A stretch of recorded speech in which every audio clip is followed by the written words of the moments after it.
ឲ្យខាត់ពេលវេលាលើរឿងខ្សែភាពយន្តនេះត្រូវបានចេញផ្សាយជាគូស្នេហ៍ដ៏រ៉ូមែនទិកមួយឈ្មោះរបស់ស្ត្រីគឺយេហើយឈ្មោះបុរសគឺមេតអ្នកណាដែលស្ថិតក្នុងព្រឹត្តិការណ៍ពេញលេញមុនពេលមានអ្វីមួយកើតឡើងនៅកោះ Tasmania ក្នុងប្រទេសអូស្ត្រាលីមានការផ្ទុះដ៏ធំមួយដែលមានអំពើហិង្សាដោយការផ្ទុះនុយក្លេអ៊ែរមនុស្សជាង500,000 អ្នកដែលរស់នៅលើកោះនេះបានរងផលប៉ះពាល់បានប្រែក្លាយទៅជាអំពើឃោរឃៅលំដាប់ពិភពលោកទោះបីជារដ្ឋាភិបាលកំពុងព្យាយាមលាក់បាំងព័ត៌មានអំពីការផ្ទុះនេះក៏ដោយប៉ុន្តែកងកម្លាំងសន្តិសុខនៅក្នុងតំបន់នោះកំពុងព្យាយាមស្វែងរកព័ត៌មានរហូតដល់ពួកគេបានដឹងថាចំណុចនៃការផ្ទុះគឺជាមូលដ្ឋានយោធាតើអ្នកណាបានសាងសង់អាវុធសាកល្បងសម្រាប់រដ្ឋាភិបាលទោះបីជាការផ្ទុះនឹងមានរយៈពេលយូររហូតដល់មួយសប្តាហ៍ក៏ដោយប៉ុន្តែកងកម្លាំងសន្តិសុខបានរកឃើញថាទោះបីជាការផ្ទុះនេះនឹងលេបត្របាក់កោះនេះត្រឹមតែ1/4ក៏ដោយប៉ុន្តែរន្ទះបាញ់និងផលប៉ះពាល់នៃវិទ្យុកម្មដែលមកជាមួយចរន្តអគ្គិសនីក្នុងអំឡុងពេលផ្ទុះដ៏ធំវាបានប៉ះពាល់ដោយផ្ទាល់ដល់ខួរក្បាលមនុស្សកោសិកាខួរក្បាលរបស់មនុស្សនិងសត្វមានជីវិតទាំងអស់នៅលើកោះនេះបានដួលរំភ្លាមមនុស្សជាច្រើនបានដួលទៅលើដីទោះបីជាចំណុចផ្ទុះនោះនៅឆ្ងាយណាស់ក៏ដោយមួយសប្តាហ៍ក្រោយមកអង្គការសហប្រជាជាតិបានព្យាយាមដាក់សម្ពាធលើប្រទេសអូស្ត្រាលីឲ្យបង្ហាញព័ត៌មាននិងបញ្ជូនអ្នកស្រាវជ្រាវទៅកាន់តំបន់នោះជាបន្ទាន់ដើម្បីស៊ើបអង្កេតអ្វីគ្រប់យ៉ាងនៅលើកោះដែលរងផលប៉ះពាល់ម្នាក់ក្នុងចំណោមពួកគេគឺជាអ្នកស្ម័គ្រចិត្តមួយចំនួនធំអ្នកស្ម័គ្រចិត្តបានមកប្រមូលសាកសពមែនហើយអ្នកបានអ្នកត្រូវហើយពួកគេបានមកយកសាកសពហើយពួកគេមិនបានមកតាមរបៀបធម្មតាទេពួកគេជាច្រើនបានមករកសមាជិកគ្រួសាររួមទាំងអេវ៉ាដែលជាស្វាមីរបស់នាងផងដែរនាងបានមកធ្វើការនៅរមណីយដ្ឋានមួយនៅលើកោះតាស្មានីហើយបន្ទាប់ពីការផ្ទុះនោះអេវ៉ាមិនអាចតាក់ទងស្វាមីរបស់នាងបានទាល់តែសោះខ្ញុំមិនដឹងថាគាត់នឹងស្លាប់ឬអត់ទេឬគាត់អាចគេចផុតពីការផ្ទុះបានឬអត់នោះជាក្តីសង្ឃឹមតូចមួយនៅលើយន្តហោះដែលមានមនុស្សច្រើនកុះករអេវ៉ាបានជួបស្ត្រីចំណាស់ម្នាក់នាងក៏បានមករកកូនប្រុសរបស់នាងដែរលើសពីនេះកងទ័ពអាកាសនិងទាហានវ័យក្មេងដែលបានចុះទៅបំពេញកាតកិច្ចរបស់ពួកគេបានរកឃើញអ្វីមួយហើយដំណឹងនោះបានចេញមកយ៉ាងឆាប់រហ័សថាអ្នកដែលរងការផ្ទុះនោះជាអ្នកណាមនុស្សមួយចំនួនបានដឹងខ្លួនឡើងវិញវាជារឿងចម្លែកនិងគួរឲ្យតក់ស្លុតប៉ុន្តែស្ត្រីចំណាស់ម្នាក់នេះមិនខ្វល់ទេនាងបាននិយាយថាប្រសិនបើពិតជាមានមនុស្សដែលបានដឹងខ្លួនឡើងវិញមែនម្នាក់ក្នុងចំណោមពួកគេចង់ក្លាយជាកូនប្រុសរបស់នាងមុនពេលយន្តហោះចុះចតជាការពិតណាស់ទាហានបានយកឧបករណ៍ទំនាក់ទំនងក្នុងចំណោមមនុស្សទាំងអស់ដែលចូលមកជាអ្នកស្ម័គ្រចិត្តពីព្រោះកិច្ចព្រមព្រៀងដែលអូស្ត្រាលីបានផ្ដល់ឲ្យសហរដ្ឋអាមេរិកគឺប្រសិនបើអ្នកពិតជាចង់បញ្ជូនមនុស្សមកជួយមិនគួរមានរូបភាពឬទំនាក់ទំនងណាមួយឡើយរួមទាំងព័ត៌មានទាំងអស់បានរត់គេចខ្លួនចេញពីកោះនេះមនុស្សគ្រប់គ្នាបានមកដោយចិត្តស្មោះស្ម័គ្រដើម្បីជួយមនុស្សដែលរងផលប៉ះពាល់បន្ទាប់មកមនុស្សគ្រប់គ្នារួមទាំងអេវ៉ាផងដែរត្រូវបានបង្ខំឲ្យចុះហត្ថលេខាហើយបានទទួលឧបករណ៍វាជាស្រោមដៃមួយគូម៉ាស់មួយរួមទាំងញួរធំមួយដើម្បីប្រើវាដើម្បីវាបំបែកទ្វារឬបង្អួតចូលទៅយកសាកសពមនុស្សដែលបានស្លាប់នៅក្នុងផ្ទះជាការពិតណាស់នៅពេលដែលអេវ៉ាមកដល់នាងបាននិយាយជាមួយទាហានម្នាក់អ្នកណាជាអ្នកបញ្ជាក់ព័ត៌មានរបស់នាងថាអេវ៉ាជាវិជ្ជបណ្ឌិតហើយនាងចង់ទៅភាគខាងត្បូងនៃកោះនោះជាចំណុចដែលការផ្ទុះបានកើតឡើងដើម្បីជួយទាហានដែលរងរបួសប៉ុន្តែទាហានរូបនេះដឹងរឿងនោះការទៅទីនោះគឺមានគ្រោះថ្នាក់ខ្លាំងណាស់នាងបានដឹងថាអេវ៉ាប្រហែលជាកំពុងកុហកហើយចង់ទៅទីនោះអេវ៉ាបាននិយាយថាទេនាងពិតជាចង់ជួយមែនបណ្ដាឲ្យទាហានម្នាក់នេះសម្លឹងមើលទៅក្នុងភ្នែករបស់អេវ៉ានាងបានសួរភ្លាមតើមានអ្នកណាកំពុងរងចាំអ្នកនៅទីនោះទេអេវ៉ាស្រែកឡើងហើយនិយាយថាស្វាមីខ្ញុំកំពុងធ្វើការនៅកន្លែងមួយក្បែរកន្លែងផ្ទុះទាហានម្នាក់នេះបានធ្វើមុខស្រងូតស្រងាត់ដាក់អេវ៉ាព្រោះនាងដឹងរឿងនោះអ្នកដែលមកជាអ្នកស្ម័គ្រចិត្តបានមករកសាច់ញាតិឪពុកម្ដាយមិត្តភក្តិឬសូម្បីតែមនុស្សជាទីស្រឡាញ់របស់នាងស្ទើរតែគ្រប់គ្នានាងមិនអាចអនុញ្ញាតឲ្យអេវ៉ាទៅបានទេទោះបីជានាងចង់ធ្វើវាក៏ដោយអ្វីត្រូវតែស្របតាមច្បាប់គ្រប់ទីកន្លែងដែលនាងទៅអេវ៉ាត្រូវទៅជាមួយទាហានហើយមានការណែនាំមួយមុននឹងទៅសមរភូមិពិតប្រាកដមនុស្សគ្រប់គ្នាគួរតែបានយាពាក្យចាំអារាមហើយថាមានសាកសពមួយចំនួនត្រូវបានរស់ឡើងវិញដែលនៅតែជារឿងដ៏គួរឲ្យព្រួយបារម្ភនិងចម្លែកមួយរដ្ឋាភិបាលបានសម្រេចចិត្តដោះស្រាយជាមួយសាកសពទាំងនោះដែលត្រូវបានប្រោសឲ្យរស់ឡើងវិញមធ្យោបាយតែមួយគត់ដែលពួកគេអាចធ្វើបានគឺបាញ់ពួកគេហើយប្រសិនបើប៉ូលីសចាប់បានសាកសពណាមួយហើយបានរកឃើញសាកសពមួយដែលពិតជាត្រូវបានរស់ឡើងវិញពួកគេបានសុំកាំភ្លើងថាមនុស្សគ្រប់គ្នានឹងយកមួយកាំភ្លើងត្រូវបានផ្ទុកគ្រាប់រួចហើយទាហានក៏ប្រញាប់ប្រញាល់ទៅជួយការព្រមានចុងក្រោយគឺសាកសពដែលត្រូវបានប្រោសឲ្យរស់ឡើងវិញភាគច្រើនមានភាពយឺតយ៉ាវពួកគេមានទំនុកចិត្តអ្នកស្ម័គ្រចិត្តទាំងអស់ប្រកាសជាមានសុវត្ថិភាពបន្ទាប់មកពួកគេបានជិះឡានក្រុងដើម្បីធ្វើដំណើរទៅកាន់ទីក្រុងតូចមួយដែលពោពេញដោយផ្សែងពីកម្លាំងផ្ទុះដែលបានផ្ទុះវាមិនមែនដូចជាមានភ្លើងឆេះនោះទេប៉ុន្តែជាការផ្ទុះទាំងនោះនៅចំណុចណាមួយវាបានប៉ះនឹងបំពង់ហ្គាសនៅក្នុងផ្ទះដែលធ្វើឲ្យទីក្រុងនេះមើលទៅដូចជាទីក្រុងដែលរងការបំផ្លិចបំផ្លាញដែលនៅតែមិនស្ថិតស្ថេរជាការពិតណាស់នៅពេលដែលអេវ៉ាបាន អំពីអ្វីដែលទាហានបាននិយាយប្រសិនបើមានសាកសពពួកគេនឹងបាញ់វានាងបានយំភ្លាមហើយបានអធិស្ឋានឲ្យស្វាមីរបស់នាងរស់រានមានជីវិតពេលពួកគេមកដល់ពួកគេត្រូវបានបញ្ជាឲ្យធ្វើជាគូស្នេហ៍ក្នុងករណីមានអាសន្នដើម្បីមានមនុស្សពីរនាក់ដើម្បីជួយគ្នាទៅវិញទៅមកនិងដើម្បីអាចរស់រានមានជីវិតកូនស្រីរបស់អេវ៉ារបស់យើងត្រូវបានគេចាប់បានជាមួយក្មេងស្រីសក់ខ្លីមានមនុស្សច្រើនជាងម្នាក់ចំណុចដំបូងរបស់នាងគឺផ្ទះមួយដែលមានគ្រួសារធំមួយជាការពិតណាស់អេវ៉ាគឺជាមនុស្សដែលសង្កេតមើលជាងគេមិនដូចក្មេងស្រីសក់ខ្លីម្នាក់នេះទេនាងបានសម្លឹងមើលផ្លាកសញ្ញានៅមុខផ្ទះស្នាមជើងដែលដាក់នៅមុខទ្វារអេវ៉ាបានកត់សម្គាល់ឃើញពេញផ្ទះចំណែកឯក្មេងស្រីសក់ខ្លីកំពុងព្យាយាមរកសាកសពអ្នកទាំងពីរបាននិយាយគ្នាដើម្បីបំបត្តិភាពតានតឹងនោះគឺដើម្បីសួរគ្នាទៅវិញទៅមកតើអ្នកមានកូនទេអេវ៉ាបានឆ្លើយថានាងមិនមានទេនៅក្នុងផ្ទះនេះអេវ៉ាបានរកឃើញរូបភាពក្មេងជាច្រើនរួមទាំងតមួយផងដែរជាមួយអាហារញ៉ាំមិនទាន់អស់បង្ខំឲ្យនាងសម្រេចចិត្តដើរទៅទីធ្លាខាងក្រោយផ្ទះហើយបានរកឃើញរូបភាពមួយគ្រួសារនេះបានស្លាប់ខណៈពេលកំពុងជប់លៀងនៅក្នុងផ្ទះវាជារូបភាពដ៏គួរឲ្យរន្ធត់មួយប៉ុន្តែពួកគេត្រូវតែបន្តការងាររបស់ពួកគេទាំងពីរនាក់បានអូសសាកសពរបស់គ្រួសារនេះចេញទៅខាងក្រៅសម្រាប់អង្គភាពដើម្បីបញ្ជាក់ស្ថានភាពរបស់សាកសពតើសាកសពនេះជានរណាពីណាដោយមើលកាត់អត្តសញ្ញាណប័ណ្ណប៉ុន្តែប្រសិនបើក្មេងស្រីសក់ខ្លីពេលនាងឃើញគំនរសាកសពដ៏ធំមួយមុខរបស់នាងបានផ្លាស់ប្ដូរភ្លាមនាងមានរិយាបថថ្មីដូចជានាងហៀបនឹងក្អួតហើយនាងបាននិយាយថាខ្ញុំមិនអាចធ្វើការងារនេះបានទេរហូតដល់ទីបំផុតនាងបានសុំដកខ្លួនចេញនោះធ្វើឲ្យអេវ៉ាគ្មានគូទេហើយបើគ្មានគូនេះទេអេវ៉ាមិនអាចចេញទៅក្រៅបានទេដើម្បីស្វែងរកសាកសពនោះជាអ្វីដែលទាហានបានបញ្ជាប៉ុន្តែសំណាងល្អនាងបានជួបនឹងបុរសសក់វែងម្នាក់ដែលនៅចំត្រចៀករបស់នាងមកអួតបន្ទាប់ពីជួបគ្នាគុំនៅសាកសពដ៏ធំមួយដែលពិតណាស់អេវ៉ាបានសួរដើម្បីផ្គូផ្គងជាមួយបុរសសក់វែងម្នាក់នេះភ្លាមអ្នកទាំងពីរបានណែនាំខ្លួនឯងដល់គ្នាទៅវិញទៅមករហូតដល់យើងបានដឹងឈ្មោះប្អូនប្រុសរបស់អ្នកគឺក្លេគឺជាមនុស្សម្នាក់មានបុគ្គលិកលក្ខណៈរឹងមាំហើយហាក់ដូចជាមិនខ្លាចអ្វីទាំងអស់ហើយផ្ទះបន្ទាប់ថាពួកគេកំពុងស្វែងរកសាកសពក្លេមិនបានពាក់ផងម៉ាស់វេជ្ជសាស្ត្រហើយនៅពេលដែលគាត់បានរកឃើញសាកសពរបស់ម្ចាស់ក្លេបានធ្វើសកម្មភាពប្រសិនបើគាត់ទៅនិយាយជាមួយគាត់តើអ្នកសុខសប្បាយជាទេតើអ្នកមានអារម្មណ៍យ៉ាងណាមុនពេលអ្នកស្លាប់ជាមួយនឹងសាកសពវានៅតែជាសាកសពស្លាប់រយៈពេល1សប្តាហ៍ភាគច្រើននៃពេលវេលាវាសាមអស់ហើយចាំខ្ញុំប្រាប់អ្នកបើវាជាខ្ញុំវាប្រហែលជាត្រូវបានបំបែកហើយវាជារឿងដែលគួរឲ្យជឿបំផុតព្រោះតែក្លេនិងយេវ៉េធ្វើការជាមួយគ្នាបានល្អទាំងពីរលើករាងកាយឲ្យលឿនជាងមុនជាងគូស្នេហ៍ដទៃទៀតមានបុគ្គលិកលក្ខណៈថាក្លេគឺជាមនុស្សម្នាក់មិនខ្លាចអ្វីទាំងអស់ហើយអេវ៉ាគឺជាអ្នកសង្កេតការបង្កើតវាស្វែងរកសាកសពលឿនណាស់សាកសពខ្លះបានស្លាប់ពេលពួកគេនៅកំពុងងូតទឹកហើយរឿងគួរឲ្យចាប់អារម្មណ៍បំផុតថ្ងៃនេះគឺពួកគេបានជួបនឹងរាងកាយថត់ម្នាក់មែនហើយទម្ងន់របស់ក្មេងស្រីម្នាក់នេះ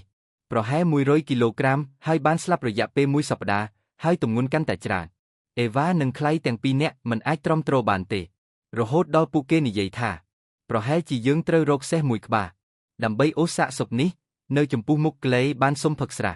ដោយសារអស់កម្លាំងនោះធ្វើឲ្យអេវ៉ាសម្រាកហើយនាងបានគិតអំពីស្វាមីរបស់នាងម្ដងទៀតនាងស្រមៃថ្ងៃដែលនាងរៀបការហើយមានតែសង្ឃឹមប៉ុណ្ណោះថាស្វាមីរបស់នាងនឹងមានសុវត្ថិភាពទោះបីជាយ៉ាងណាក៏ដោយចម្លើយនៅក្នុងចិត្តរបស់នាងមែនទេមិនអាចតាក់ទងបានយូរហើយវា1សប្តាហ៍ហើយប្រហែលជាមិនรู้ទេហើយពេលណាពួកគេបានសម្រាកអេវ៉ាបានជួបអ្នកស្ម័គ្រចិត្តដទៃទៀតនិងពួកគេមួយចំនួនបានរកឃើញសាកសពមួយនោះភ្ញាក់ឡើងពួកគេបាននិយាយអំពីវាមិនអាចទៅរួចទេថាមពលខ្ពស់ការវាប្រហារនោះខួរក្បាលមនុស្សប្រហែលជាត្រូវបានបង្កើតឡើងគ្រប់ផ្នែកទាំងអស់នៃខួរក្បាលស្លាប់ភ្លាមប៉ុន្តែហេតុអ្វីសាកសពខ្លះអាចភ្ញាក់ឡើងបានក្មេងស្រីម្នាក់ទៀតបានផ្ដល់ទ្រឹស្ដីមួយវាអាចដូចជាមន់មួយក្បាលឈ្មោះម៉ៃកពិតណាស់នេះជារឿងពិតរឿងនោះបានកើតឡើងក្នុងប្រវត្តិសាស្ត្រមន់នោះឈ្មោះម៉ៃកជាមន់ធម្មតាវារស់នៅក្នុងកសិដ្ឋានមួយហើយហៀបនឹងត្រូវគេសម្លាប់អ្នកសម្លាប់កាត់ក្បាលវាចោលរហូតដល់គាត់គិតគាត់ហៀបនឹងស្លាប់ប៉ុន្តែអភូតហេតុមួយបានកើតឡើងពីព្រោះម៉ៃកវាមិនបានស្លាប់ទេពេលម្ចាស់របស់វាឃើញដូច្នោះគាត់មានអារម្មណ៍អាណិតពេទ្យសត្វបាននិយាយកំបិតពេលគាត់ហៀបនឹងត្រូវគេសម្លាប់មិនបានប៉ះពាល់ដល់ខួរក្បាលរបស់គាត់ទេព្រោះតែតំណែងនៃខួរក្បាលមន់នឹងជាប់គាំងនៅលើលាតក្បាលខាងក្រោយដូច្នេះគាត់បានរួចជីវិតទោះបីជាយ៉ាងណាក៏ដោយគាត់មិនមានក្បាលទេដោយក្តីអាណិតម្ចាស់ចិញ្ចឹមគាត់ដោយបាយចិញ្ចឹមគាត់ដោយទឹកចិញ្ចឹមគាត់ដោយផ្ទាល់ធ្វើឲ្យគាត់មានជីវិតសម្រាប់រយៈពេលយូររហូតដល់18ខែហើយនេះគួរតែជាទ្រឹស្ដីដូចគ្នាថាសាកសពខ្លះបានរកឃើញពេលខ្លះផលប៉ះពាល់ពីដំបងដៃវាអាចប៉ះពាល់ដល់មនុស្សម្នាក់មិនស្មើគ្នាទេអេវ៉ាគ្រាន់តែស្ដាប់ហើយគិតរហូតដល់នាងបានជួបជីដូន អង្គុយក្បែរនាងនៅលើយន្តហោះទីបំផុតជីដូនបានរកឃើញកូនរបស់គាត់ប្រសិនបើកូនរបស់នាងបានប្រែក្លាយទៅជាសាកសពទៅហើយនាងពិតជាសោកសៅណាស់រហូតដល់ចិត្តរបស់នាងបាត់ទៅបរិយាកាសនៅក្នុងក្រុមដើម្បីប្រមូលសាកសពមនុស្សគ្រប់គ្នាចាប់ផ្ដើមភ័យស្លន់ស្លោប៉ុន្តែពួកគេត្រូវតែធ្វើការងាររបស់ពួកគេដែលវាមិនបានប៉ះពាល់ទេភីខ្លៃបានធ្វើកិច្ចការរបស់គាត់ចូលចិត្តកាមកខេមពួកគេបានដើរទៅធ្វើការរហូតដល់ពួកគេបានរកឃើញផ្ទះមួយទៀតដែលធ្លាប់ជាផ្ទះមួយជាមួយនឹងរបស់របររបស់កុមារអេវ៉ាគិតអំពីអតីតកាលនាងដើម្បីមានកូនជាមួយស្វាមីរបស់នាងប៉ុន្តែនាងមិនអាចធ្វើបានទេស្វាមីរបស់នាងពេញចិត្តពួកគេបានព្យាយាមដើម្បីស្វែងរកមធ្យោបាយមួយដើម្បីមានកូនពីមុនសុទ្ធស្លាប់ស្រែកនៅក្នុងទីក្រុងក្រុមប្រមូលផ្ដុំម្នាក់ទៀតបានរកឃើញសាកសពមួយឡើងពួកគេបានព្យាយាមរកសាកសពមួយពួកគេមិនបានដឹងទេនោះគឺជាសាកសពមួយប៉ុន្តែពួកគេបានរកឃើញសាកសពមួយដោយមួយណាគឺជាឡានមួយណាដែលពួកគេបានហៅប៉ូលីសពួកគេបានហៅប៉ូលីសពួកគេបានហៅប៉ូលីសពួកគេពេលកំពុងសម្លឹងមើលសម្រស់រថយន្តអេវ៉ាបានកត់សម្គាល់ឃើញស្នាមជើងមនុស្សម្នាក់ដែលបាញ់ប្រេងម៉ាស៊ីននាងបានបើកភ្លើងហើយដើរតាមស្នាមជើងទាំងនោះហើយបានរកឃើញដូចគ្នានឹងមនុស្សដទៃទៀតដែរនោះគឺជាសាកសពរបស់បុរសដែលបានស្លាប់ដែលភ្ញាក់ពីដំណេក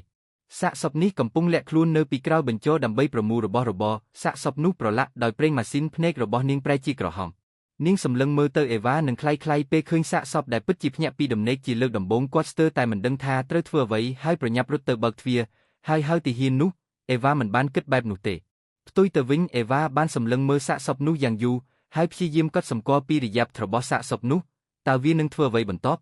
វាបានបង្ហាញថាសាកសពនោះមិនបានធ្វើអ្វីទាំងអស់វាបានសម្លឹងមើលភ្នែករបស់អេវ៉ារាងកាយរបស់វាញ័រមួយសន្ទុះដូចជានរណាម្នាក់ដែលខួរក្បាលមានបញ្ហាប៉ុន្តែពណ៌ស្បែកនេះមិនមែនទេព្រោះសាកសពនោះគឺជាសាកសពពណ៌ស្បែកស្លេកស្លាំងព្រោះវាស្លាប់ទៅហើយអេវ៉ាមិនបានធ្វើអ្វីបន្ទាប់ពីនោះទេហើយត្រូវបានចាត់តាំងឲ្យបោះចោលសាកសពក្នុងនាមជាទាហាន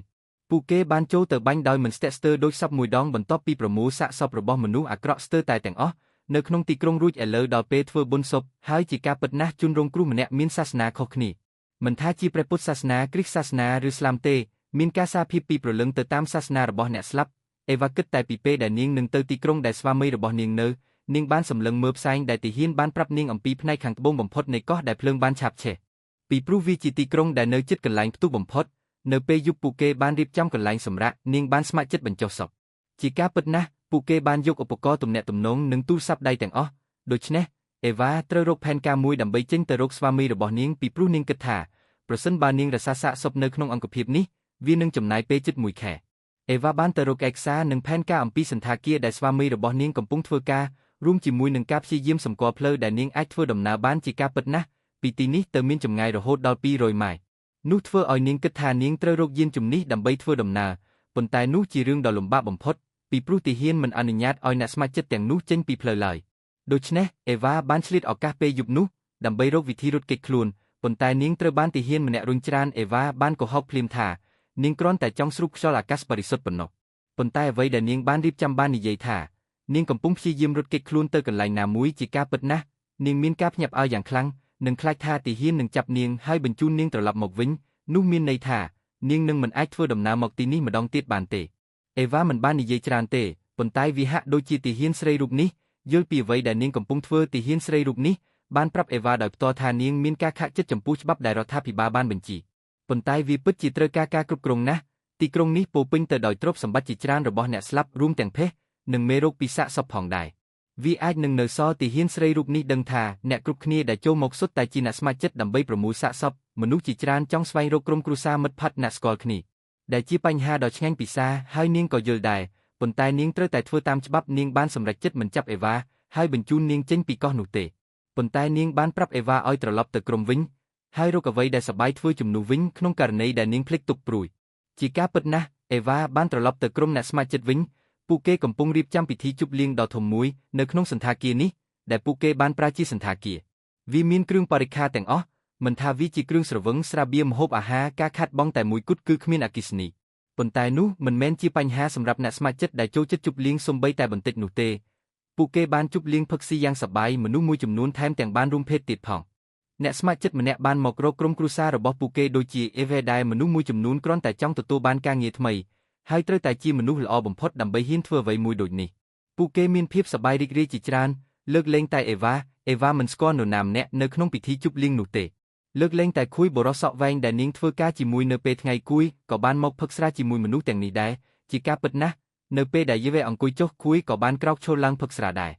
អ្នកទាំងពីរចាប់ផ្ដើមសួរនាំគ្នាទៅវិញទៅមកបន្ថែមទៀតមុនពេលអេវ៉ាប្រាប់ខ្វេអំពីស្វាមីរបស់នាងហើយអ្វីដែលនាងសង្ឃឹមនោះគឺថាប្រសិនបើស្វាមីរបស់នាងស្លាប់ប្រហែលជានាងចង់ឲ្យគាត់ភ្ញាក់ពីដំណេកដូចជាសាកសពដែលពួកគេបានរកឃើញនៅពេលថ្ងៃវាធ្វើឲ្យគួយប្រញាប់ប្រញាល់ទៅរកអេរថាវាគ្រាន់តែជាមនុស្សស្លាប់ម្នាក់ដែលក្រោកឡើងហើយដើរគ្មានអ្វីក្រៅពីនេះទេប៉ុន្តែអេវ៉ាមិនជឿនាងទេនាងបានប្រាប់គួយថានៅពេលដែលគួយរត់ចេញហើយហៅទាហានមកអេវបានព្យាយាមសម្លឹងមើលទៅក្នុងភ្នែករបស់សាកសពនាងបានឃើញពន្លឺភ្លឹបភ្លែដូចជារាងកាយនោះកំពុងព្យាយាមទំនាក់ទំនងជាមួយនាងប៉ុន្តែនាងមិនអាចធ្វើបានទេប្រហែលជាដោយសារតែផ្នែកខ្លះនៃប្រព័ន្ធសរសៃប្រសាទត្រូវបានបំផ្លាញដែលអាចមានវិធីព្យាបាលហើយនេះជាអ្វីដែលធ្វើឲ្យអេវ៉ាខឹងបំផុតពីព្រោះទាហានបានជ្រើសរើសព្យាបាលនាងដោយប្រើកាំភ្លើងនាងនិយាយគ្រប់យ៉ាងទាំងទឹកភ្នែករហូតដល់ខ្វេត្រូវនិយាយពាក្យដ៏ឈឺចាប់មួយតើអ្នកចង់ឲ្យប្តីរបស់អ្នកខ្លាយជាបែបនេះដោយរបៀបណាហើយប្រសិនបើគាត់ពិតជាដូច្នោះមែនឆោលជាសាកសពនៅពីមុខអ្នកតើអ្នកពិតជាមិនអីទេជាមួយគាត់មែនទេនាងបានលេងជាមួយអេវ៉ាមួយសន្ទុះជាចុងក្រោយនាងបានសុំចូលគេងនៅក្នុងយប់ងឹតអេវ៉ាបានសុបិនឃើញអ្វីមួយអំពីសាកសពដែលបានភ្ញាក់ពីដំណេកសាកសពខ្លះប្រហែលជាមិនឈរស្ងៀមទេដូចជាសាកសពដែលនាងបានឃើញនៅថ្ងៃនេះវាបានចូលមកបុកនាងរហូតដល់នាងភ្ញាក់ឡើងវាគ្រាន់តែជាការងារមួយថ្ងៃប៉ុណ្ណោះវាបានប៉ះពាល់ដល់ចិត្តរបស់នាងរហូតដល់នាងយល់សប្តិអាក្រក់ពេញមួយយប់ខ្ញុំមិនចង់គិតអំពីវាទេប្រសិនបើវាជាពួកយើងឬទស្សនិកជនឬខ្ញុំបានទៅធ្វើការដើម្បីទៅយកសាកសពខ្ញុំបានជួបសាកសពមួយខ្ញុំបានជួបព្រឹត្តិការណ៍ចម្លែកមួយខ្ញុំមិនដឹងថាជាអ្វីទេដូចជាអ្វីដែលអេវ៉ាបានជួបខ្ញុំប្រហែលជាចង់ដកខ្លួនចេញពីសាកសពដំបូងនិយាយឲ្យត្រង់ទៅខ្ញុំទើបតែឃើញឆ្កែឆ្មាមួយក្បាលត្រូវរថយន្តបុកស្លាប់នៅចិញ្ចើមផ្លូវខ្ញុំនៅតែត្រូវគិតអំពីវាពេញមួយថ្ងៃប៉ុន្តែប៉ុណ្ណឹងហើយពេលវេលាបានកន្លងផុតទៅរហូតដល់ព្រឹកអេវ៉ាភ្ញាក់ពីដំណេកដោយសារតែសំឡេងស្នែងនាងបានបើកបង្អួចដើម្បីមើលវាបានបង្ហាញថាស្នែងនោះកំពុងហើរទៅភាគខាងត្បូងនៃកោះដែលអេវ៉ាកាន់តែចង់ដឹងចង់ឃើញហេតុអ្វីបានជាទាហានទាំងនោះរីរាំងអ្នកពីការចូលទៅជិតប៉ុន្តែហេតុអ្វីបានជាពួកគេអាចទៅបានអេវ៉ាបានត្រឡប់មកធ្វើការវិញហើយថ្ងៃនេះនាងនិងគួយអ៊ីបានជួបឡានធំមួយទៀតជាការពិតណាស់វាច្បាស់ណាស់ថាជាផ្ទះរបស់អ្នកមានព្រោះវាមានម៉ូតូដូកេធីពណ៌ក្រហមដែលពេលពគឺឃើញវាគាត់ក៏អូនត្អែអូយអ្វីនឹងពេញមួយជីវិតរបស់ខ្ញុំចង់បើកបរឡាននេះឲ្យបានយូរខ្ញុំមិនចង់ជឿរឿងនោះទេនឹងបានជួបថ្មដ៏ស្រស់ស្អាតមួយនៅលើកោះមួយដែលខូចទ្រង់ទ្រីបែបនេះគួយអ៊ីចង់យកវាចេញអេវ៉ាអាចត្រឹមតែសង្កេតមើលនិងមើលអាកប្បកិរិយារបស់គាត់ប៉ុណ្ណោះនាងមិនខ្វល់ច្រើនទេហើយក៏សម្រេចចិត្តរុករកជុំវិញរហូតដល់ខ្ញុំរកឃើញខិតបានមួយដែលត្រូវបានសរសេរអ្វីមួយពេលអេវ៉ាបើកវាគ្រាន់តែទៅមើលនៅទីនេះមានសាកសពច្រើនណាស់ដេកនៅក្រោមកាមេរ៉ាវាច្បាស់ណាស់ថាពួកគេបានស្លាប់ពេលកំពុងជប់លៀងពេលពូគួយបានឃើញវាមិនអាចជួយអ្វីបានក្រៅពីនិយាយយ៉ាងហោចណាស់ពួកគេបានស្លាប់នៅពេលដែលពួកគេធ្វើអ្វីដែលពួកគេចូលចិត្តគួយអ៊ីបានទៅពិនិត្យមើលតំបន់នោះហើយបានរកឃើញគ្រឿងញៀនជាច្រើនជាការពិតណាស់ពូគួយអ៊ីមិនអាចទប់ទល់បានទេដើរវាពណ៌លឿងទេហើយបានសួរអេវ៉ាតើអ្នកចង់បានខ្លះទេជាការពិតណាស់អេវ៉ាបានបដិសេធមនុស្សស្លាប់នៅក្នុងបន្ទប់នេះសាកសពនីមួយសាកសពខ្លះត្រូវបានចងជាប់នឹងក្តីរបស់ពួកគេហើយក៏មានសាកសពមួយដែរនោះជាក្មេងស្រីម្នាក់កំពុងដេកលើជើងរបស់នាងនៅពេលដែលមានការផ្ទុះពួកគេប្រហែលជាបានឆ្លោះគ្នាអេវ៉ាបានឃើញរឿងនោះគួយអ៊ីបានរកឃើញម៉ូតូដែលគាត់ចូលចិត្តថាគាត់ចង់ទទួលបានពេញមួយជីវិតរបស់គាត់ហើយគាត់នៅតែស្ថិតក្នុងអារម្មណ៍ល្អបំផុតដូច្នេះនាងបានស្នើតើអ្នកចង់បើកម៉ូតូនោះទេគួយអ៊ីដឹងពីអ្វីដែលអេវ៉ាចង់បានថាអេវ៉ាចង់នាំគាត់ទៅភាគខាងត្បូងនៃកោះជាការពិតណាស់ពូគួយសើចហើយនិយាយថាតើវាអាចទៅរួចដោយរបៀបណាដូច្នេះអេវ៉ាទទួលបានផែនទីដែលនាងបានសាងសង់កាលពីយប់មិញអេវ៉ាបានប្រមូលព័ត៌មានពីទាហានតើពួកគេបានទៅណានាងបានបង្កើតផែនទីមួយផ្លូវដែលនាងគិតថាគួរតែអាចបើកបរម៉ូតូបាននាងបានបង្ហាញវាទៅឃើញចម្ងាយណាដែលជិតបំផុតរហូតដល់200ម៉ៃដំបូងឡើយគួយអ៊ីមានការព្រួយបារម្ភតើអេវ៉ាពិតជាចង់ទៅមែនទេខ្ញុំមិនយកអ្នកទេសាកសពទាំងនេះត្រូវការខ្ញុំប្រទេសជាតិត្រូវការខ្ញុំត្រូវតែជួយពួកគេបានរៀនយកអេវ៉ាមួយសន្ទុះប៉ុន្តែគួយបានកុហកអ្វីដែលនឹងធ្វើឲ្យគាត់មិនចង់ចេញទៅក្រៅទេឥឡូវត្រូវបើកម៉ូតូហើយព្រោះគួយអ៊ីចាប់ផ្ដើមមានអារម្មណ៍នៅលើកោះនេះវាពោពេញទៅដោយរបស់មានតម្លៃរបស់មនុស្សស្លាប់នោះគឺហៀពេញកោះហើយជាការពិតណាស់ទូទាំងកោះគ្មានអ្នកអនុវត្តច្បាប់ទេដូចជាប៉ូលីសដែរនឹងមានតែទាហានប៉ុណ្ណោះអង្គរដែលពួកគេមិនមានគ្រប់គ្រាន់ដើម្បីគ្រប់គ្រងនៅទូទាំងកោះនៅពេលនោះឥឡូវនេះកោះនេះវាដូចជាថេនស៊ូកដ៏ស្រឡះមួយគួយអ៊ីសម្រេចចិត្តចាក់ប្រេងម៉ូតូពេញធុង ហើយក៏ទៅរកមុខសុវត្ថិភាពសម្រាប់អេវ៉ាដែលអ្នកទាំងពីរនិយាយគ្នាខ្លាំងរហូតដល់ខ្ញុំភ្លេចកត់សម្គាល់ថាមានសាកសពខ្លះភ្ញាក់ឡើងវាជាក្មេងស្រីសក់ពណ៌ផ្កាឈូកដែលជាម្នាក់ក្នុងចំណោមមនុស្សទាំងនោះដែលកំពុងរៀបចំពិធីជប់លៀងនៅទីនេះ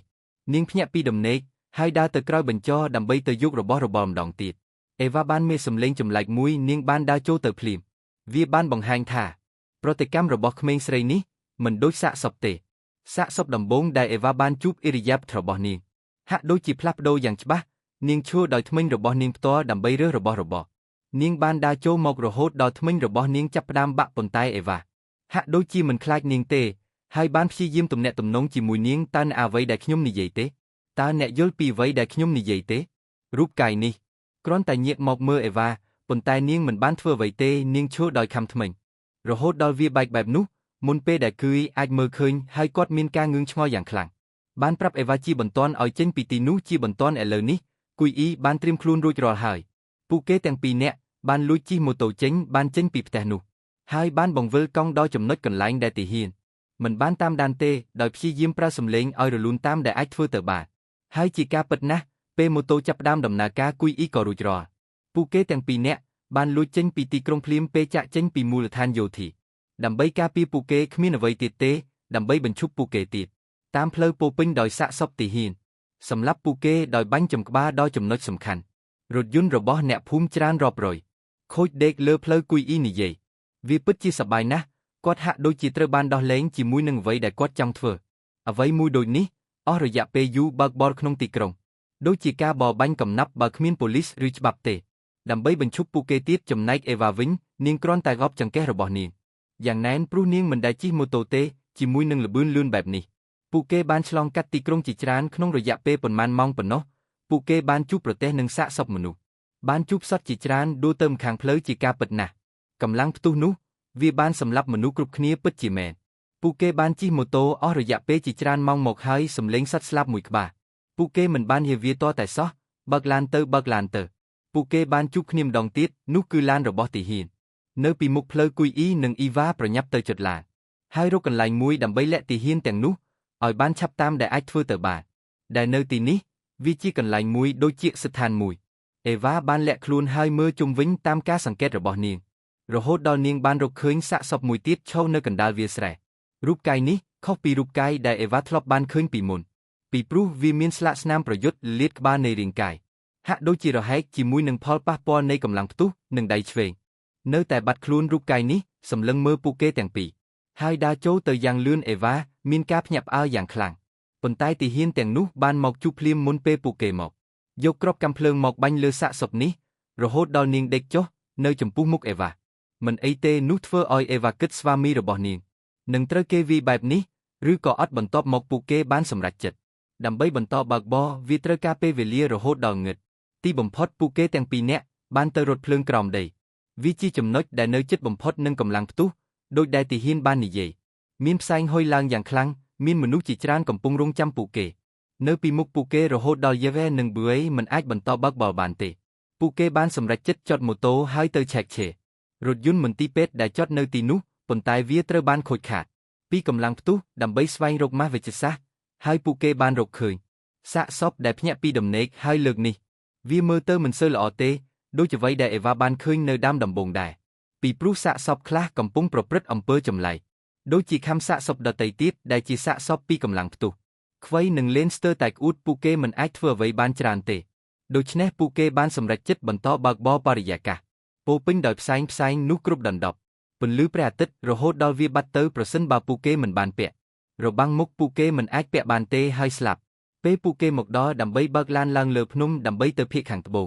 ខ្វៃនិងអេវ៉ាបានរកឃើញអ្វីមួយនៅពីមុខពួកគេទីក្រុងទាំងមូលត្រូវបានឆេះមែនហើយទីក្រុងទាំងមូលត្រូវបានឆេះវាច្បាស់ណាស់កម្លាំងផ្ទុះនោះធំណាស់អេវ៉ាសម្រេចចិត្តដើម្បីប្រាប់ប៊ឺអេដើម្បីបើកបរជុំវិញទីក្រុងដែលកំពុងឆេះពីព្រោះប្រសិនបើពួកគេបន្តបើកបរម៉ាស់វេជ្ជសាស្ត្ររបស់ពួកគេនឹងត្រូវគ្រប់ដណ្ដប់ដោយធូលីដីពួកគេបានបើកឡានជុំវិញផ្សែងរហូតដល់ពួកគេរកឃើញស្ថានីយ៍ប្រេងឥន្ធនៈមួយជាមួយនឹងភោជនីយដ្ឋានមួយនៅខាងក្នុងកន្លែងនេះពោពេញដោយសាកសពពីការផ្ទុះច្រើនសាំងជាការពិតណាស់ពេលវេលាកន្លងផុតទៅអេវ៉ានិងខ្វៃឃ្លានខ្លាំងណាស់ពួកគេទាំងពីរនាក់បានចូលទៅក្នុងភោជនីយដ្ឋានហើយផឹកទឹកសំណាងល្អប្រព័ន្ធទឹកនៅតែដំណើរការ បន្ទាប់មកនាងបានយកផែនទីមកហើយគិតនៅសល់តែ19ម៉ៃទៀតប៉ុណ្ណោះមុនពេលពួកគេទៅដល់រមណីយដ្ឋានកន្លែងដែលប្តីរបស់គាត់ធ្វើការហើយបាទវូចាសែគាត់កំពុងបើកបរម៉ូតូរហូតមកដល់ពេលនេះវាមិនគួរឲ្យអស់សំណើចទេទោះបីជាយ៉ាងណាក៏ដោយអេវ៉ាគឺជាមនុស្សរឹងមាំម្នាក់ដូចខ្វៃដែរស្មារបស់នាងឈឺចាប់ណាស់ឈឺខ្លាំងណាស់អេវ៉ានោះត្រូវម៉ាស្សានាងហើយដោយសារតែជាគ្រូពេទ្យនាងបានម៉ាស្សាគ្រប់កន្លែងរហូតដល់កំពុងផែត្រូវតែមើលឲ្យពួកគេទាំងពីរនាក់បានសួរ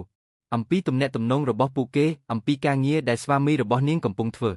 ខ្វៃណាមួយគ្រាន់តែចង់ដឹងហេតុអ្វីបានជាអ៊ីវ៉ារំភើបចិត្តណាស់ចង់ជួបស្វាមីណាស់ដូច្នេះអេវ៉ាបានម៉ាស្សាឲ្យព្រួយដោយការគោរពចំពោះនាងបានឃើញស្នាមសាក់របស់ព្រួយ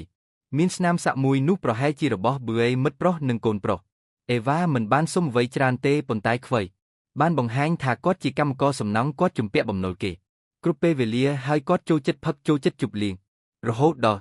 ប្រពន្ធរបស់គាត់បានសម្រាលកូនហើយបានចាក់ចោលគាត់ខ្វៃទើបតែដឹងពេលប្រពន្ធគាត់កំពុងចាក់ចេញហើយបន្ទាប់ពីគាត់បានយារដ្ឋាភិបាលបានប្រកាសដើម្បីស្វែងរកអ្នកស្ម័គ្រចិត្តដើម្បីធ្វើការនៅលើកោះនេះគាត់គិតគាត់ចង់ធ្វើវាប្រហែលជាគាត់ចង់សងចំពោះឧក្រិដ្ឋកម្មដែលគាត់បានប្រព្រឹត្តខ្វៃស្រឡាញ់គ្រួសាររបស់គាត់ប៉ុន្តែគាត់ដឹងថាគាត់គ្រាន់តែជាបុរសក្រីក្រម្នាក់ក្នុងជីវិតនេះគាត់ចង់មានអ្វីមួយដែលគាត់បានធ្វើគាត់មានអារម្មណ៍វាល្អសម្រាប់សង្គមដូច្នេះគាត់បានមកទីនេះអេវ៉ាបានស្គាល់ប៊ឺអេកាន់តែច្បាស់មុនពេលពួកគេទាំងពីរនាក់បានមានសម្លេងចម្លែកមួយនៅមុខភោជនីយដ្ឋានវាបានប្រែក្លាយសម្លេងនោះវាជាសាកសពមួយគាត់ប្រញាប់ប្រញាល់ឡើងស្ថានភាពរបស់គាត់ជើងរបស់គាត់បាក់ហើយប៉ុន្តែគាត់នៅតែអាចដើរបានគាត់ហាក់ដូចជាមិនមានអារម្មណ៍អ្វីទេការឈឺចាប់ណាមួយហើយគាត់បានព្យាយាមដើម្បីវាយប្រហារពួកគេទាំងពីរវាជាអ្វីមួយទាំងព្រួយនិងយេវ៉េមិនធ្លាប់ឃើញពីមុនមកទេខ្វៃមិនដឹងថាត្រូវធ្វើអ្វីទេគាត់អាចធ្វើបានតែចាប់កៅអ៊ីក្បែរគាត់ដើម្បីការពារខ្លួនគាត់និងអេវ៉ាព្យាយាមប្រាប់រាងកាយដោយមានជំនឿថានាងជឿសាកសពទាំងនោះនៅតែជាមនុស្សនៅក្នុងខួរក្បាលប៉ុន្តែវាមិនដំណើរការទេទាល់តែសោះសាកសពបានប្រញាប់ប្រញាល់ចូលលឿនណាស់មុនពេលវាត្រូវគេបាញ់ចំក្បាលហើយដួលទៅលើដីដោយទាហានម្នាក់ដូច្នេះទាំងប៊ឺអេហើយអេវ៉ាក៏ភ្ញាក់ផ្អើលដែលពួកគេមិនដឹងថាត្រូវធ្វើអ្វីទេហើយគិតថាពួកគេនឹងត្រូវគេចាប់បានប៉ុន្តែទាហានម្នាក់នេះបានត្រឡប់មកវិញហើយបានប្រាប់ពួកគេថាសាកសពទាំងនោះនៅជិតការផ្ទុះពេលពួកគេភ្ញាក់ពីដំណេកពួកគេបានស្លាប់ទៅហើយលើសពីធម្មតាច្រើនជាងសាកសពទៅទៀតទាំងនោះនៅឆ្ងាយណាស់ហើយវាហាក់ដូចជាទ្រឹស្ដីរបស់អេវ៉ាគឺត្រឹមត្រូវពីព្រោះសាកសពត្រូវបានបាញ់ចំក្បាលរហូតដល់ខួរក្បាលខាងស្តាំបានបាត់ទៅហើយវានៅតែអាចរើបានដូចពីមុនទ្រឹស្ដីដែលនាងគិតផ្នែកខ្លះនៃខួរក្បាលនៅតែមានជីវិតអាចជាការពិតមុនទាហាននោះបានប្រើកម្មបិតខ្លីចាក់រាងកាយដោយចាក់ខួរក្បាលដែលនៅសល់បន្ទាប់មកទាហានម្នាក់នេះបានសួរយេវ៉េនិងប៊ឺអេតើអ្នកមកពីណាហើយហេតុអ្វីបានជាអ្នកនៅទីនេះហើយអ្នកត្រូវបានគេបញ្ជាឲ្យសម្លាប់ហេតុអ្វីបានជាមានមនុស្សមកទីនេះមែនទេពិតណាស់ទាំងប៊ឺអេនិងយេវ៉េសុទ្ធតែកំពុងព្យាយាមស្វែងយល់ប៉ុន្តែរកមិនឃើញទេដូច្នេះអេវ៉ាសម្រេចចិត្តនិយាយការពិតថានាងបានមករកប្តីរបស់នាងហើយប៊ឺអេគឺជាអ្នកបើកបរហើយពួកគេទាំងពីរនាក់បានមកពីពិធីបុណ្យសពបើមិនដូច្នោះទេពួកគេមិនបានមកទីនេះទេទាហានម្នាក់នេះមានការភ្ញាក់ផ្អើលមួយរយៈប៉ុន្តែពួកគេមានអារម្មណ៍បែបនោះពួកគេមិនបាននិយាយអ្វីទាំងអស់ប៉ុន្តែអ្វីទាំងអស់គួរតែធ្វើតាមច្បាប់គេបាននាំអេវ៉ាទៅបន្ទប់មួយហើយបានស្នើសុំកិច្ចសហប្រតិបត្តិការជាមួយអ៊ឺអេដើម្បីជួយគាត់ដើម្បីទៅយកសាកសពដែលគាត់បានមើលថែនៅខាងក្រៅជាធ្នូនឹងមិនខ្វល់ពីអ្វីទេអ្វីដែលអ្នកទាំងពីរបានធ្វើទាំងប៊ឺអេនិងយេវ៉េមានការភ័ន្តច្រឡំជាមួយនឹងពាក្យសម្ដីរបស់ទាហានម្នាក់នេះប៉ុន្តែមិនថាមានការភ័ន្តច្រឡំយ៉ាងណានោះទេពួកគេទាំងពីរនាក់មិនហ៊ានបញ្ឈប់គាត់ទេពីព្រោះគាត់មានកម្មភ្លើងគាត់និយាយនោះជាអ្វីទាំងអស់គួរតែធ្វើតាមច្បាប់ហើយមានសន្និសីទសារព័ត៌មានដែលជាអង្គភាពខ្ពស់បំផុតរបស់កងរាជអាវុធហត្ថនិងរដ្ឋាភិបាលចង់បានទាហានដើម្បីរាយការណ៍អំពីសាកសពទាំងអស់ដែលពួកគេបានបាញ់ពីព្រោះគ្រប់រូបកាយដែលភ្ញាក់ឡើងពួកគេសុទ្ធតែជាមនុស្សនោះហើយជាមូលហេតុដែលប៊ឺអេសម្រេចចិត្តដើម្បីជួយទាហានម្នាក់នេះហើយគាត់បានប្រាប់យេវ៉េ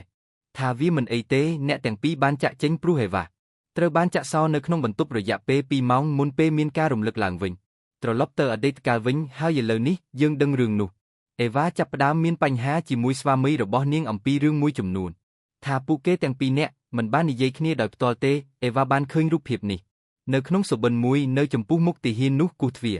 ហើយដាស់នាងឲ្យភ្ញាក់ប៉ុន្តែពេលគាត់បើកទ្វារអេវ៉ាមិនបានឃើញខ្វៃទៀតទេនាងបានសួរភ្លាមតើព្រួយទៅណាទាហានម្នាក់នេះហត់នឿយណាស់ហើយរត់គេចខ្លួនគាត់និយាយថាគាត់ត្រូវបានវាយប្រហារដោយបុរសស្លាប់ម្នាក់ហើយលោកប៊ឺអេបានរត់គេចខ្លួន អ្វីបានកើតឡើងយ៉ាងរហ័សនិងយ៉ាងរហ័សបន្ទាប់មកគាត់បានចេញទៅដើម្បីរកព្រួយប៉ុន្តែគាត់រកគាត់មិនឃើញដូច្នេះគាត់បានត្រឡប់មកទីនេះវិញតែម្នាក់ឯងអេវ៉ាគ្រាន់តែស្ដាប់ប៉ុណ្ណោះ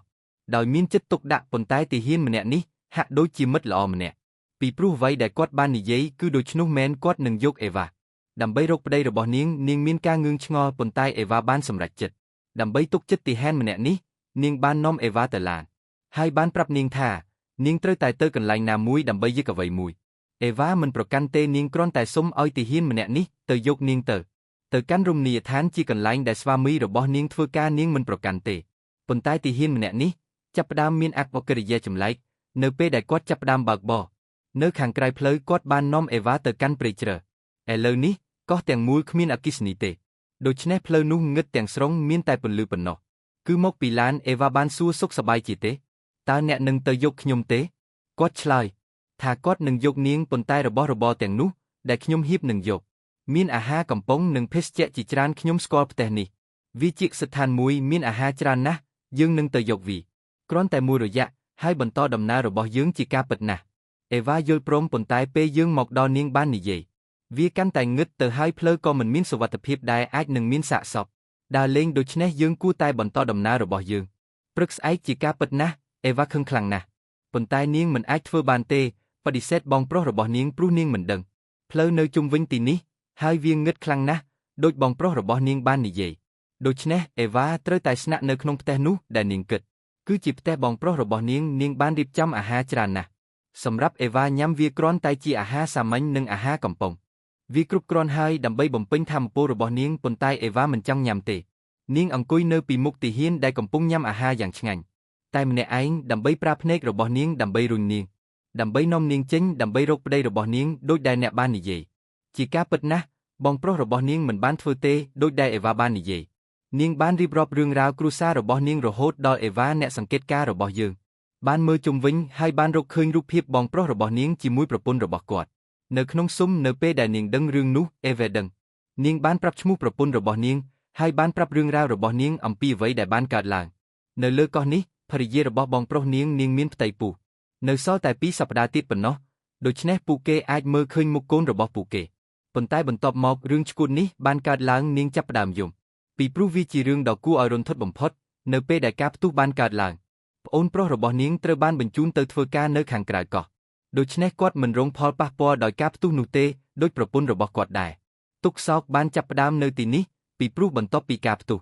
បងប្រុសរបស់នាងប្រញាប់ឡើងយន្តហោះហើយត្រឡប់មកវិញដើម្បីចូលរួមប្រតិបត្តិការនៅលើកោះនេះភ្លាមក្រោយពីបញ្ចប់ការធ្វើយោធាបានបែកគ្នាដើម្បីរុករកទីក្រុងតូចមួយ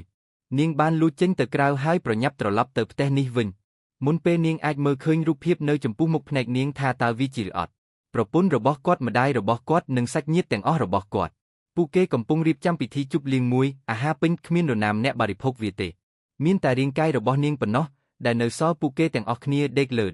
ចិត្តប្អូនប្រុសរបស់នាងបានខូចអស់ហើយដល់ចំណុចសំខាន់ថាអេវ៉ាក៏ត្រូវយំដែរពីព្រោះនាងយល់អំពីបេះដូងនៃគ្រួសារព្រោះវាមិនខុសគ្នាទេហើយនាងបានដឹងថាវាអាចជាអ្វីមួយថាបងប្រុសរបស់នាងចង់ឲ្យនាងជួយដោយអស់ពីចិត្តអេវ៉ាបានយល់ព្រមប៉ុន្តែមានរឿងមួយនាងមិនយល់ព្រមទេនាងមិនបានពាក់ទេចិញ្ចៀនរៀបការដែលប្អូនប្រុសរបស់នាងបានរៀបចំសម្រាប់នាងពីព្រោះអេវ៉ាក៏មានចិញ្ចៀនអាពាហ៍ពិពាហ៍ផ្ទាល់ខ្លួនដែរការស្វែងរកឧបករណ៍ការពារខ្លួនក្នុងករណីមានអាសន្នបងប្រុសរបស់នាងបានត្រឡប់មកវិញដើម្បីចាប់អេវ៉ាតើគាត់នឹងធ្វើអ្វីអេវ៉ាបើកហើយដើម្បីរកមើលរបស់របរកំពុងប្រញាប់ហើយបានរកឃើញស៊ុតមួយនាងប្រញាប់ដើម្បីលាក់វានៅក្រោមខ្នើយនៅចំពោះមុខទាហានស្លៀកពាក់ស្អាតបាតហើយបានឃើញអេវ៉ាស្លៀករ៉ូបអាពាហ៍ពិពាហ៍របស់នាងប្អូនប្រុសរបស់នាងនឹកនាងខ្លាំងណាស់ហើយបានសន្យាជាមួយនាងថានឹងរាំជាមួយគ្នាគ្រាន់តែជាបទចម្រៀងមួយបទប៉ុណ្ណោះខ្ញុំនឹងនាំអ្នកទៅរកប្តីរបស់អ្នកខ្ញុំបានសន្យាអេវ៉ាបានយល់ព្រមរាំដែលជាការយល់ព្រម